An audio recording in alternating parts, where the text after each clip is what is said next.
¿Los niños que pasan por un estado crítico de salud viven también experiencias cercanas a la muerte?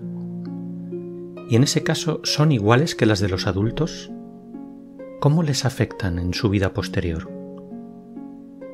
En adultos, las experiencias cercanas a la muerte, las ECMs, no son casi atendidas por la investigación y la asistencia sanitaria, y en niños esto se acentúa aún más.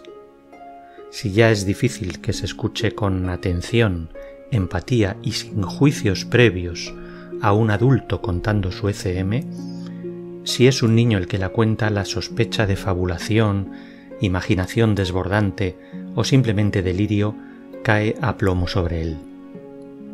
¿Realmente los niños también viven ECMs?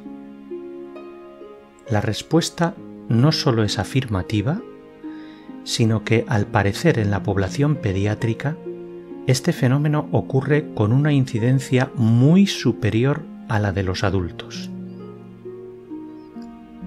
Visitamos a Julio Bogeat, psicólogo clínico madrileño de 45 años, que precisamente vivió una experiencia cercana a la muerte con 8 años de edad en el Hospital de la Paz de Madrid. Su experiencia, como vamos a ver, fue un hito inolvidable en una niñez marcada por la enfermedad.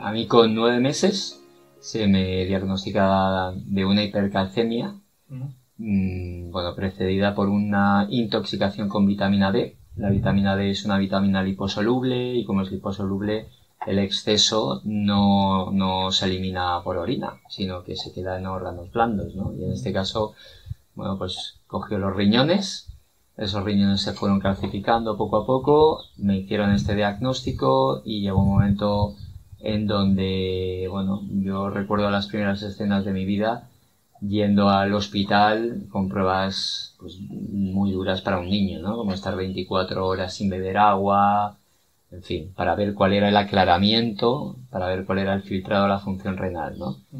Desde ese momento estoy aproximadamente unos 6 años, 7 años, más o menos yendo a hospital de manera regular para salvar, si era posible, el tema de mi función renal. Pero a los 7 años aparece una enfermedad que no saben cómo etiquetar. En principio la llamaron síndrome de Lyell, que era un estafilococo que invadió el torrente sanguíneo y generó un fallo a nivel multiorgánico. Luego lo llamaron síndrome de shock tóxico, en fin, había muchas nomenclaturas, ¿no? Muchos títulos, pero en realidad no sabían de qué iba la cosa, ¿no? La cuestión es que estuve allí en el Hospital de la Paz ingresado 9 meses. Durante esos 9 meses hubo episodios en donde iba a la UCI, para poder reequilibrarme, ¿no? Médicamente. En ese momento, la sintomatología era muy potente, muy llamativa. Esta enfermedad consistía en un sarpullido tremendo que me salía por todo el cuerpo. Era como una infección, una sepsis. Era una sepsis, totalmente, ¿no? Y no solamente el punto de piel, ¿no? Todo ese sarpullido, que eran unos picores, yo lo recuerdo perfectamente, sino la consecuencia a nivel orgánico que había, ¿no? A nivel cardíaco, cerebral, hepático, pancreático, y por supuesto renal, ¿no? De hecho, esta enfermedad fue la que terminó dilapidando de alguna forma todo el proceso, ¿no? Porque yo a partir de ahí, aunque superé todo este proceso, sí que tuve que entrar en diálisis, ¿no?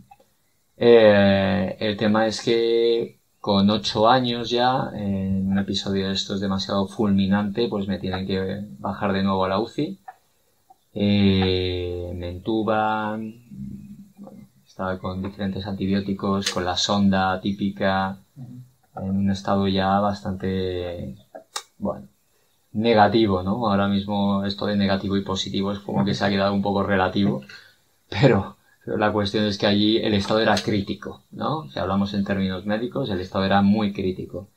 Tanto es así que bueno, los propios médicos les dijeron a mis padres que esto se terminaba, que no había nada que hacer, que bastante había resistido ya, pero que tenían que desconectar la máquina. En el caso de que sobreviviera, yo me iba a quedar pues parapléjico o con algún tipo de dificultad, ¿no?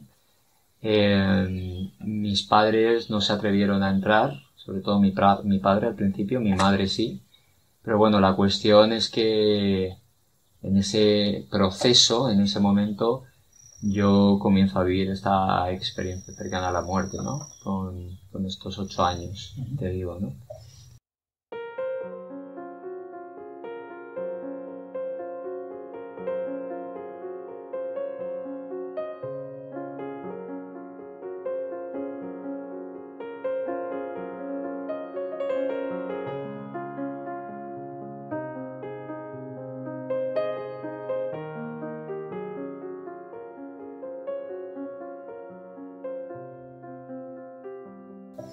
Y lo que siento claramente es un desdoblamiento, ¿no? Un desdoblamiento en donde puedo observarme claramente como si mi cuerpo fuera el avatar que había estado habitando hasta ese momento. No era otra cosa, ¿no? Era un avatar, era como un vestido, ¿no? Hay gente que lo llama vestidos del alma, pues algo así, ¿no? Yo vi a Julito por aquel entonces tumbado en esa cama, con el pecho descubierto. Sí que podía ver en el lado izquierdo el logotipo del Hospital de la Paz, en el pijamita.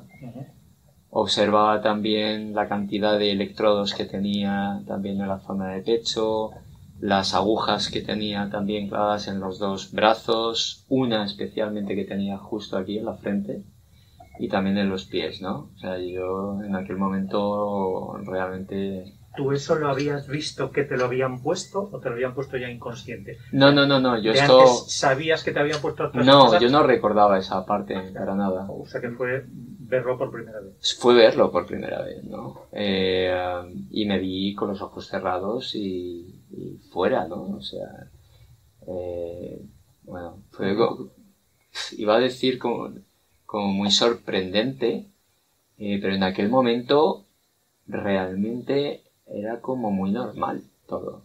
O sea, esa sensación de sorpresa, de estupefacción, de wow, pero ¿qué está pasando aquí? Lo viví de una manera muy natural. No sé si era porque era un niño y el mundo imaginario es como mucho más potente y entonces desde ahí pues me moví a otro nivel, pero la cuestión es que tampoco me alarmó demasiado, ¿no?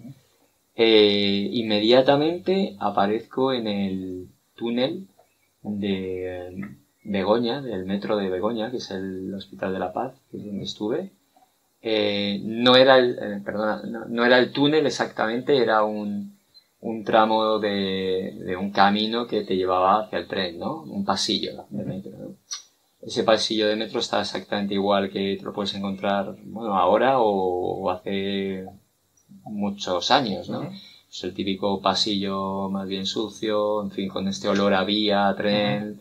No había nadie en aquel momento y yo me visualizaba en 2 posiciones, ¿no? Una como si fuera el protagonista de la película, ¿no? Iba impostado pues como ahora, ¿no?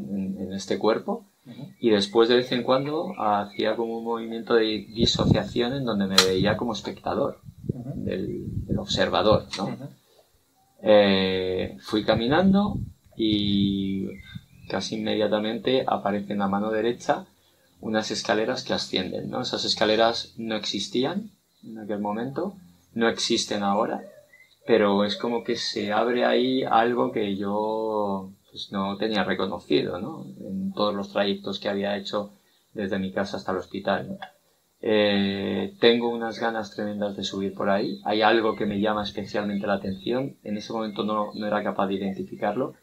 Pero en el momento en donde voy subiendo las escaleras, siento emocionalmente que hay gente que yo ya conocía allí, ¿no? No las tengo identificadas, no las veo y comienzas a sentir pues una paz tremenda, ¿no? No, Según va subiendo. sí, según voy subiendo. En la medida en la que voy ascendiendo más y más, va emergiendo esa luz de la que se ha hablado tantas veces. Yo, por supuesto, con 8 años no tenía reconocido nada de lo que te estoy contando, ¿no? Comienzo a sentir de una manera mucho más profunda la presencia de mis familiares. Sabía que eran mis familiares, sabía que eran gente conocida, pero no los veía encarnados. Era a un nivel energético, cómo se podía discernir todo esto. Y en la medida en la que voy llegando hasta el final del tramo de la escalera, comienzo a sentir como, bueno, a observar que emerge como una especie de Stargate, ¿no? Es algo como muy... Vamos, utilizo palabras para que me podáis comprender, ¿no? En ese Stargate o en ese final de tramo de la escalera en donde yo ya paso a otra dimensión y no sé dónde voy, aparece, esto siempre lo digo con especial cariño, porque mi padre era sevillano y era especialmente cristiano, ¿no? Aparece Jesús de Nazaret, ¿no? Tal y como lo había tenido yo durante toda mi estancia hospitalaria en el cabecero de mi cama, ¿no? Era el Cristo del Gran Poder, concretamente, y bueno, aparece pues como estaba en la postal, ¿no? Con su manto, su barba, el pelo largo, ¿no? ¿Tú has cruzado ya ese Stargate? No lo llego a cruzar, de hecho es él el que viene a por mí. Yo estoy, no sabría decirte, muy cerca, ¿no? El caso es que este hombre, esta presencia, o como quieras llamarlo, se posiciona en el mismo escalón que yo, se agacha y con una sonrisa tremenda, ¿no? Tremendamente pacificadora y tranquilizadora, me hace así, ¿no? No verbaliza absolutamente nada, pero yo sé perfectamente que en ese momento yo me tengo que ir de nuevo a casa, entre comillas, ¿no? A casa es al 3D. Y en ese 3D, bueno, pues lo que estaba ocurriendo, y vuelvo a enlazar, era que estos médicos me habían desahuciado. Mi madre entró, y esto me lo cuenta ella ya, me coge de la manita, me dice que esta es la última oportunidad, por favor, Julio, que no puedo tirar la toalla. Y bueno, lo que ocurre es que se me caen 2 lagrimones. Esto es lo que me dice ella. Comienzo a abrir los ojos, comienza a funcionar toda la maquinaria de película, ¿no? Y lo primero que digo cuando abro los ojos es: mamá, he visto a Jesús. Y mi madre, asustada, me dice: a Jesús López Erce, porque era el internista que me había estado llevando durante todo ese tiempo allí, ¿no? Y yo no, balbuceando, ¿no? A este Jesús, y señalaba la postalita, ¿no? En ese momento mi madre sale disparada al box de enfermería. Ahí en el box de enfermería, pues claro, no la creen. Y ella estaba diciendo: mi hijo está vivo. Creían pues, que había entrado en un brote psicótico, la pobre, en algún tipo de alucinación.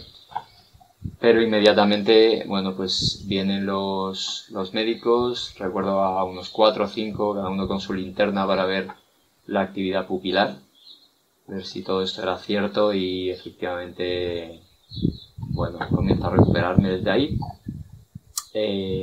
Sí que es cierto que, bueno, pues al final lo que tengo es una insuficiencia renal crónica. Lo de crónica lo pongo entre comillas porque no creo en lo crónico, no creo en el para siempre, no existe nada de esto, ¿no? Pero bueno, sí que es verdad que tengo que entrar en 3 procesos de diálisis con 3 trasplantes. El último me lo da mi hermana hace 14 años y la verdad que he agradecido a la vida.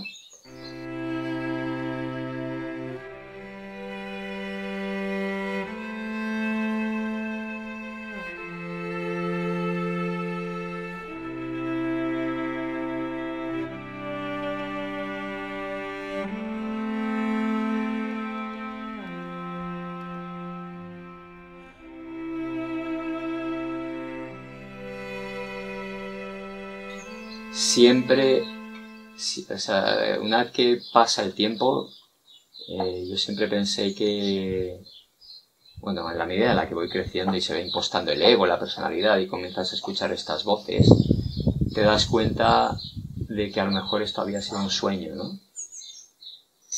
¿Por qué no? ¿Por qué no un sueño? Además, mi madre me dijo, cuando se lo conté, que había estado viendo una película de un angelito, Toby, no sé si la recuerdas, es español además, y bueno, ahí quedó la cosa, ¿no? Pero siempre me ha acompañado, y luego ya en mis labores de investigación como psicólogo, pues sí que he ido adentrándome en todo este mundillo, y me doy cuenta de 3 cosas, ¿no? O sea, la primera de ellas es que, bueno, nadie me había hablado del túnel, de la luz, de familiares esperándote, de figuras o presencias que llegaran. Ahí me doy cuenta de que yo no estaba coartado por ningún tipo de contaminación a nivel de información de nadie, ¿no? Tenía 8 años. Lo segundo es que cuando una persona está en coma no puedes soñar, con lo cual la parte del sueño también quedaba un poquito descartada, ¿no? Y la última, y siempre lo cuento, es que yo nunca, Alejandro, he sentido ese nivel de paz en mi vida, ¿no? O sea, hay un término que utilizamos siempre que es la inefabilidad, ¿no? No es explicable con palabras, no es fuera de este mundo, ¿no? Y también tengo que reconocer de que hubo como una especie de tristeza cuando volví. Hay una parte ahí como de, bueno, pena, ¿no? De no haberte quedado por ahí. Pero la realidad es que si volví, al margen de que Jesús, ¿no? Que al final es un constructo de un sistema de creencias, ¿no? Si hubiera sido budista habría aparecido Buda o quien fuera, ¿no? Pero yo sabía que mis padres me necesitaban, ¿no? Había como una consigna ahí como muy candente y muy grabada. Y así se lo dije a mi madre. Sí. Mira, me pasó algo que también quería comentarte cuando llegué aquí de nuevo. A lo largo del tiempo fui desarrollando como una especie de sensación de teatro de la vida. Y de hecho se lo comentaba así a mi madre, ¿no? Yo le decía, mamá, es que tengo la sensación de que estoy en un sueño. Pero la realidad es que esto es un sueño, es el sueño del alma. O sea, si es que Calderón de la Barca ya lo decía, ¿no? La vida es sueño. ¿No? Y comprendí perfectamente esto. O sea, igual que cuando nos vamos a dormir, soñamos y despertamos y entendemos que esta es la realidad, la sensación de muerte, que no es otra cosa que es que una conexión a la vida total, con letras mayúsculas, te despierta una realidad mucho más real, si vale la redundancia también, ¿no? Pero ¿cómo fueron? ¿Se lo contaste a tu madre? ¿Lo contaste a enfermeras, médicos o algo así? No se lo conté solamente a mi madre. Porque mi madre ya fue como que redirigió la atención, ¿no? No me dio mucha cancha ahí, probablemente, oye, por su ignorancia, por miedo, por las razones que fueron. Lo conté años después, estoy diciendo, tengo 45 años, a lo mejor con 40 aproximadamente, hace 5, 6, 7 años, me invitaron al Hospital de la Paz precisamente a un congreso donde se hablaba de los 1000 trasplantados, me parece, o pacientes supervivientes, creo que eran también, ¿no? Y pidieron mi testimonio junto al de otros compañeros, ¿no? Y allí, después de contar toda mi historia, en el turno de preguntas, una de las enfermeras del fondo me preguntó que qué había aprendido tanto de la UBI, ¿no? De la UCI, Unidad de Cuidados Intensivos, porque yo hablaba desde el agradecimiento, no hablaba desde el drama ni nada de esto, ¿no? Y cuando me lo preguntó, de alguna manera entendí que tenía que contar esta historia. Lo que pasa que el ego me susurraba que delante de mí, en este caso en un aforo, pues el aula magna de la paz tiene 500, 600 personas, había niños con cáncer, padres de niños con cáncer, médicos, profesionales de enfermería, todo el mundo, ¿no? Y que podría herir sensibilidades, ¿no? Pero hubo algo que me dijo, cuéntalo, ¿no? Y esa fue la primera vez que lo conté en público. Pero lo contaste finalmente. Lo conté finalmente. Madre ¿no? mía. ¿Y cómo...? Bueno, la gente llorando, se me acercaron después, oye, pero esto es verdad, por favor, mira, esta fue mi experiencia, te puedo dar bibliografía al respecto, podemos hablar si en algún momento quieres de mi teléfono, mi mail. Y fue impactante, claro, o sea, no se esperaba a nadie que alguien contara una experiencia cercana a la muerte en un aforo así, ¿no? Donde en teoría estábamos hablando de cuestiones más médicas, ¿no? También personales, pero no tan transpersonales, ¿no? Había médicos que estuvieron en aquella época conmigo en la UCI. Bueno, alucinaban. Se me acercaron diciendo, pero esto, ¿cómo no nos lo contaste? ¿Cómo no nos lo contaste, no? Digo, porque no creía que era el momento. Yo se lo conté a mi madre. Tenías 8 años. Claro, mi madre me dijo lo que podía ser, yo creí que esto podría ser así y lo guardé en la trastienda, ¿no? Lo guardé en la trastienda, me refiero, no lo expresé fuera. Pero bueno, luego amigos muy íntimos, mi hermana, gente muy, muy cercana, pues sí que saben la historia.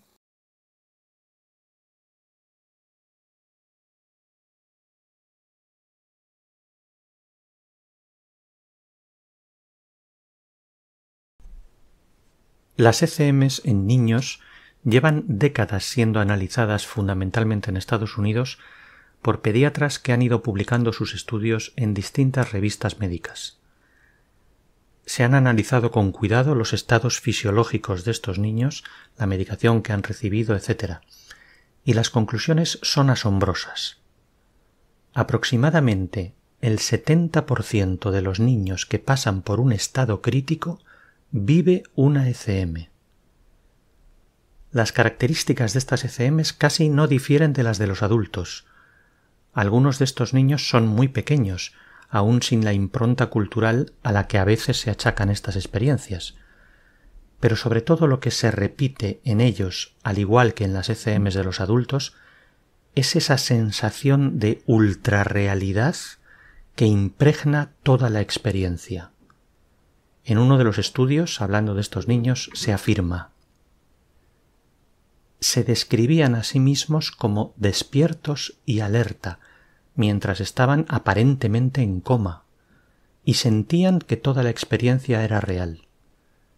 De hecho, un niño de 6 años afirmaba con rotundidad: «Fue real, Dr. Morse, fue más que real». Casi estas mismas palabras se repiten tercamente en los testimonios de la mayoría de los pacientes.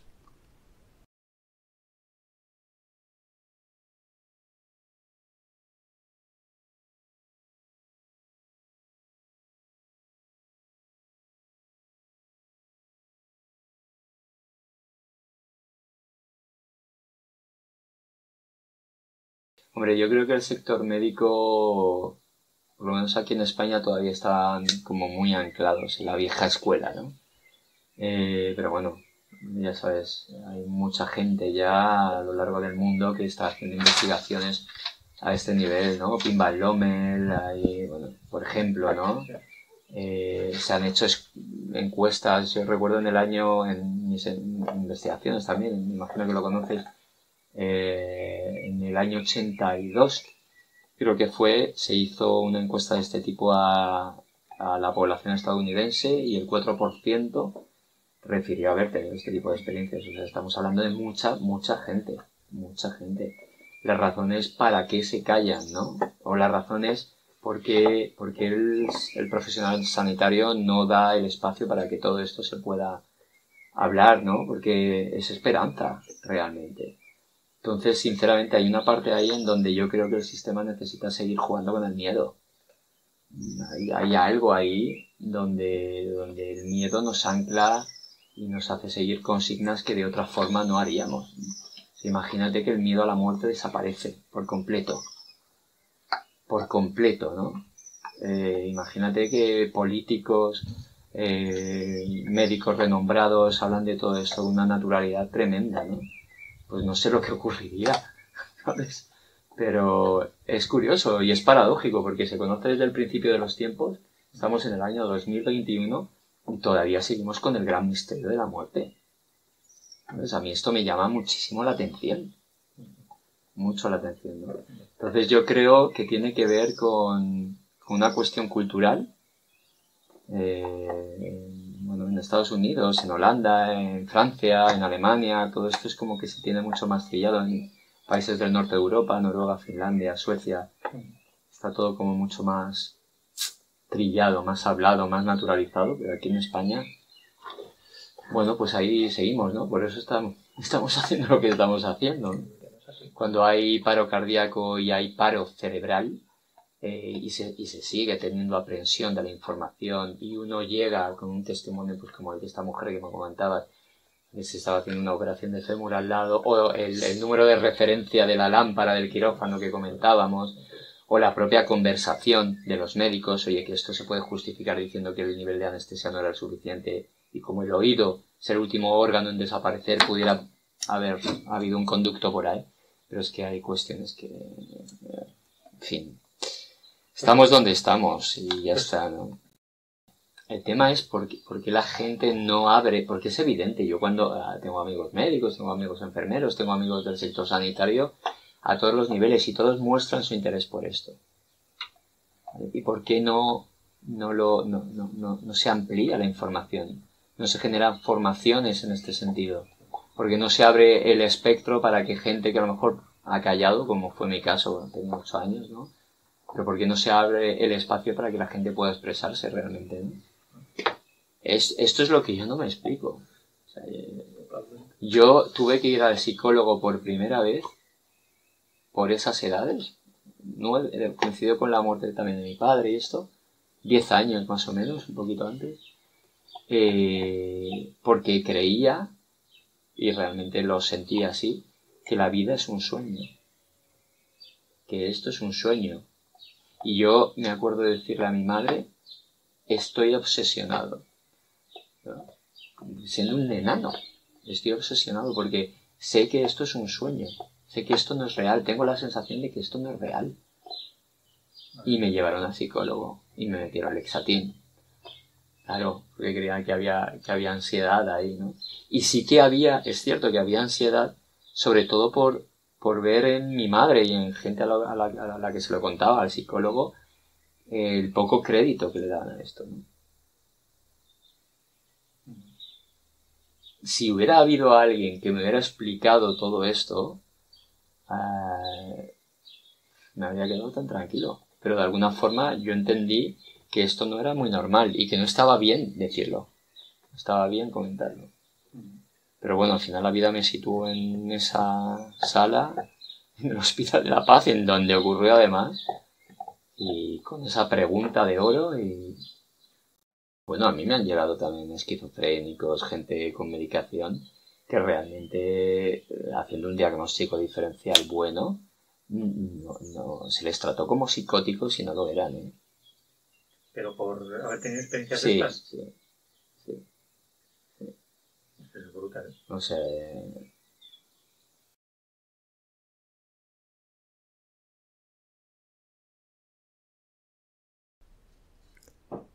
Es vital que los profesionales sanitarios que atienden a niños en estados críticos tengan una mínima información de qué son estas experiencias y cómo atender mejor a estos pacientes y a sus familias.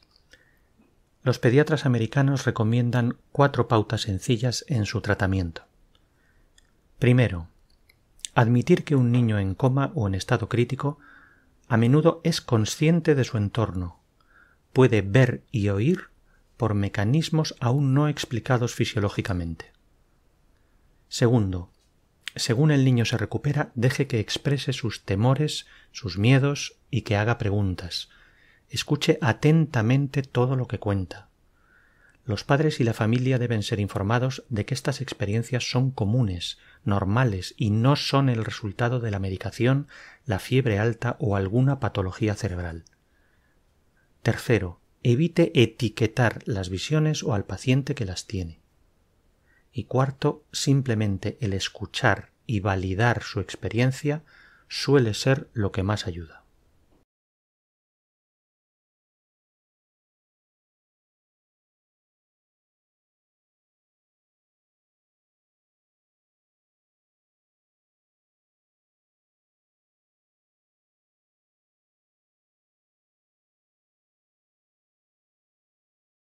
Sí, hablan de que incluso desde la psicología, ¿no? Hablan de que incluso vamos añadiendo datos a los recuerdos, de tal manera que al final el recuerdo se desvirtúa, ¿no? En mi caso te puedo decir que esto ha sido siempre estanco, ¿no? No hay un día que no me haya acordado de esta experiencia. Ni un día. Y esto ocurrió hace mucho tiempo. O sea, y muy vivido, ¿no? Muy lúcido todo. Mucho más real que el hecho de que yo ahora mismo te esté mirando y esté respondiendo a tus preguntas. O que estemos aquí en este entorno, ¿no? Mucho más real que esto. De hecho, sigo teniendo esta sensación de ensoñación. Pero bueno, digo, vamos a jugar a esto. Toca jugar a esto, pues... Bueno, la importancia de dedicarme a lo que me estoy dedicando, ¿no? La importancia de entender que lo más importante en esta vida es el amor, ¿no? Es en letras mayúsculas, además también. Es la gran comprensión, es estar al servicio del otro, y eso no significa no estar al servicio de ti mismo, ¿no? Esto también me quedó muy claro, ¿no? Que la persona más importante a la que hay que cuidar es a uno mismo, ¿no? Y en esos momentos con 8 años en donde yo estaba en proceso de supervivencia, pues más todavía, ¿no? Esto lo sigo manteniendo con mucha más calma. Lo que he aprendido ha sido a soltar, es decir, a generar acciones y soltar los resultados. Hay un refrán que dice que si quieres hacer reír a Dios, cuéntale tus planes. Y esto es como que lo he integrado muy bien. Es decir, uno puede hacer lo que buenamente crea que hay que hacer, pero la última respuesta está por allí. Y en esas tesituras me muevo, ¿no? Sí, mi padre, como te he comentado, era sevillano, falleció también cuando yo tenía 11 años. Era religioso, y yo diría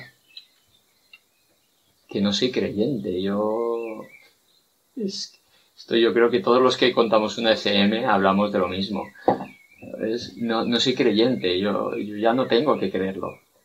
¿Vale? Ya no tengo que hablar de esto desde el imagino que, o hablar de la fe, ¿no? Esto que tanto se habla en la Iglesia católica, ¿no? La fe.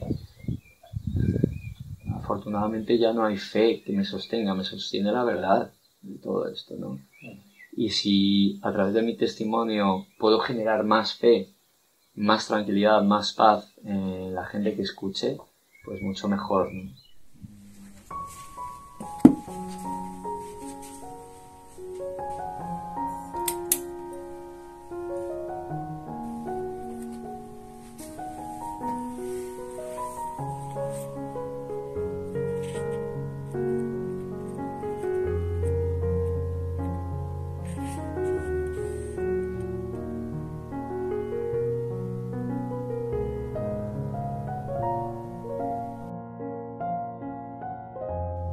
Y sí haremos, pues estamos en mundo tan singular que el vivir solo es soñar.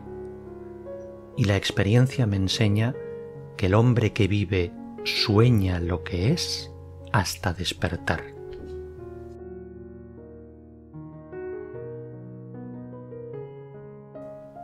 Sueña el rey que es rey y vive con este engaño mandando, disponiendo y gobernando. Y este aplauso que recibe prestado en el viento escribe, y en cenizas le convierte la muerte, desdicha fuerte. Que hay quien intente reinar, viendo que ha de despertar en el sueño de la muerte.